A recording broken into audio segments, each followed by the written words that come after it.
पाकिस्तान ने थूक कर चाटा। डर गया पाकिस्तान।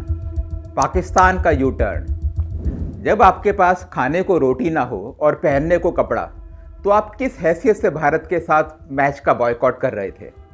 ये सब आपने पिछले 2 हफ्ते में सोशल मीडिया में पढ़ा ही होगा। 1 फरवरी को पाकिस्तान ने कहा था कि वो भारत के साथ क्रिकेट मैच नहीं खेलेगा, लेकिन 10 फरवरी को पाकिस्तान ने यू टर्न कर लिया। आखिर क्यों? ये जानने के लिए हमें वर्ल्ड क्रिकेट की इकोनॉमी को समझना होगा, और उससे भी ज़्यादा आईसीसी की इकोनॉमी को। तो हम शुरुआत करते हैं क्रिकेट बोर्ड के पूर्व चेयरमैन रमीज राजा के पाकिस्तान सीनेट को दिए गए, यानी पाकिस्तान की संसद में दिए गए एक बयान से। रमीज राजा साहब का ये बयान पाकिस्तान की क्रिकेट की हालत के बारे में है, और इसमें राजा साहब कहते हैं कि पाकिस्तान क्रिकेट बोर्ड की 50% फंडिंग आईसीसी से आती है। ये वो पैसा है जो आईसीसी टूर्नामेंट कर कमाता है और अपने मेंबर कंट्रीज को बांट देता है। आईसीसी की पूरी कमाई का 90% हिस्सा भारत से आता है। एक तरह से इंडिया के बिजनेस हाउसेस पाकिस्तान के क्रिकेट को चला रहे हैं। रमीज राजा साहब ये भी कहते हैं कि अगर इंडिया का प्रधानमंत्री ये सोच ले कि हम पाकिस्तान क्रिकेट बोर्ड को फंडिंग नहीं देंगे, तो पाकिस्तान का क्रिकेट बोर्ड कोलैप्स हो सकता है। तो और एक सीनेटर के सवाल के पर राजा साहब जवाब देते हैं कि पाकिस्तान का कंट्रीब्यूशन आईसीसी को 0 है। वो इसलिए क्योंकि पाकिस्तान की इकोनॉमिक हालत बहुत ज़्यादा खराब है। तो ये बात तो बिल्कुल साफ है कि पाकिस्तान मानता है कि पाकिस्तान का क्रिकेट इंडिया के बिजनेसेस चला रहे हैं। अब इंडिया के बिजनेसेस अपनी जेब से तो ये पैसा देंगे नहीं। ये पैसा कंपनियों के मार्केट बजट का पैसा होता है, जो कि एडवर्टाइजमेंट में खर्च होता है, और ये वो पैसा है जिसे कंपनियां कंज्यूमर को पास ऑन कर देती है। तो हम ये कह सकते हैं कि पाकिस्तान का क्रिकेट आपके और मेरे जैसे भारत के आम नागरिक के पैसों से चलता है। लेकिन राजा साहब ने पूरा सच यहाँ ये भी नहीं बताया। सच तो यह है कि पाकिस्तान क्रिकेट बोर्ड का 80% तक पैसा इंडिया से आता है। इस पूरी कैलकुलेशन को हम समझेंगे, और साथ ही हम ये समझाने की भी कोशिश करेंगे कि भारत पाकिस्तान के बीच मैच क्या भारत के लिए भी उतना ही जरूरी है जितना पाकिस्तान के लिए। ऐसा हमने क्यों कहा? आपने नोट किया होगा कि पिछले साल जब अप्रैल में पाकिस्तान ने पहलगाम पर आतंकी हमला कराया और फिर भारत ने जवाब में ऑपरेशन सिंदूर किया, तो पूरे देश में एंटी पाकिस्तान सेंटीमेंट्स चरम पर थे।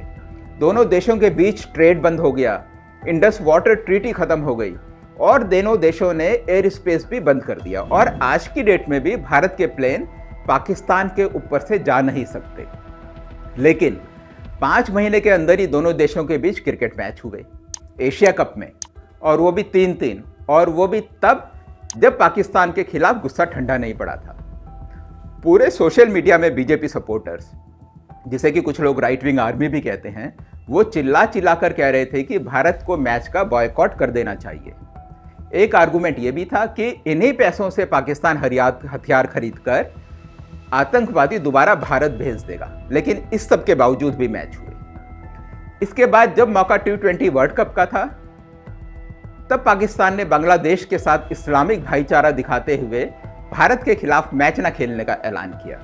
लेकिन कुछ दिन बाद ही उन्होंने यू टर्न किया। अब 15 फरवरी को भारत पाकिस्तान के बीच में क्रिकेट मैच खेला जाएगा।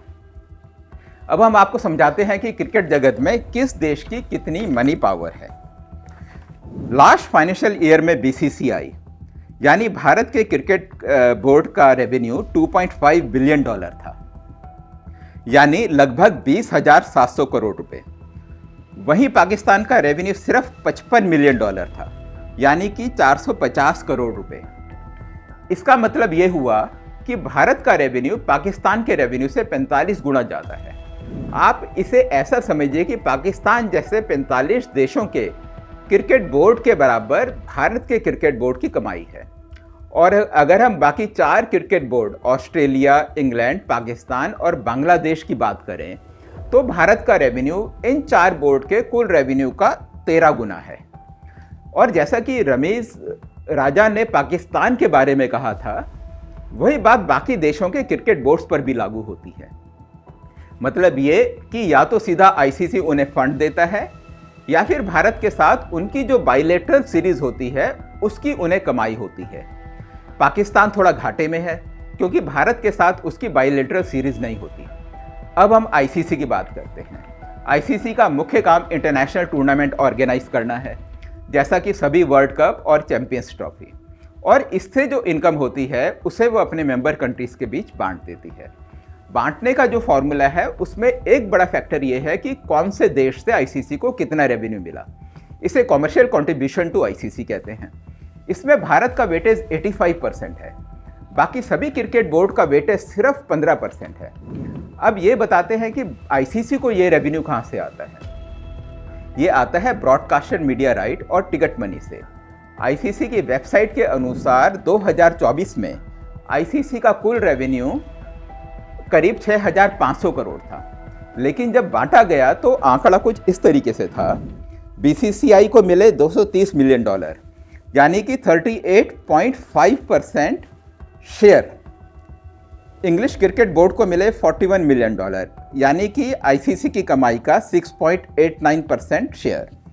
क्रिकेट ऑस्ट्रेलिया को मिले $37.5 मिलियन, यानी कि आईसीसी की कमाई का 6.25% शेयर।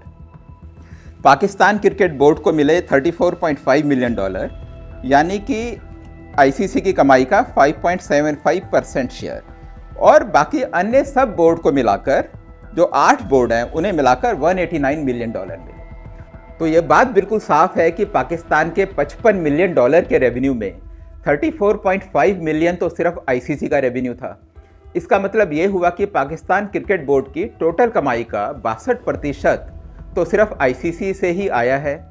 बाकी बचे $20 मिलियन में एसीसी यानी एशियन क्रिकेट काउंसिल से भी उन्हें रेवेन्यू मिला। एसीसी में भी सबसे बड़ा कंट्रीब्यूटर इंडिया ही है। ठीक इसी तरह बांग्लादेश का भी क्रिकेट भारत के ही पैसों से चलता है, जबकि बीसीसीआई की कमाई में आईसीसी का कंट्रीब्यूशन 10% से भी कम है। इसका मतलब ये है कि अगर आईसीसी पाकिस्तान को पैसा ना दे तो पाकिस्तान का बोर्ड खत्म हो जाएगा, लेकिन भारत को फाइनेंशियली कोई फर्क नहीं पड़ेगा। लेकिन क्रिकेट की इकोनॉमी यहीं खत्म नहीं हो जाती। इसमें जितनी बड़ी लीगल इकोनॉमी है उससे कहीं ज़्यादा बड़ी इलीगल बैटिंग की इकोनॉमी है। फिक्की की एक रिपोर्ट के अनुसार भारत में एक साल में 3 लाख करोड़ की बैटिंग होती है, और इसमें से बहुत बड़ी रकम भारत पाकिस्तान के मैच पर लगती है। पूर्व में क्रिकेट जगत की कई हस्तियों पर बैटिंग और मैच फिक्सिंग के भी आरोप लगे। हम उम्मीद करते हैं कि आईसीसी के फैसलों पर बैटिंग से जुड़े लोगों का कोई इन्फ्लुएंस नहीं है। तो आपको हमारा ये एनालिसिस कैसा लगा? अपने कमेंट्स बॉक्स में आप अपनी राय हमसे ज़रूर शेयर करें। नमस्कार।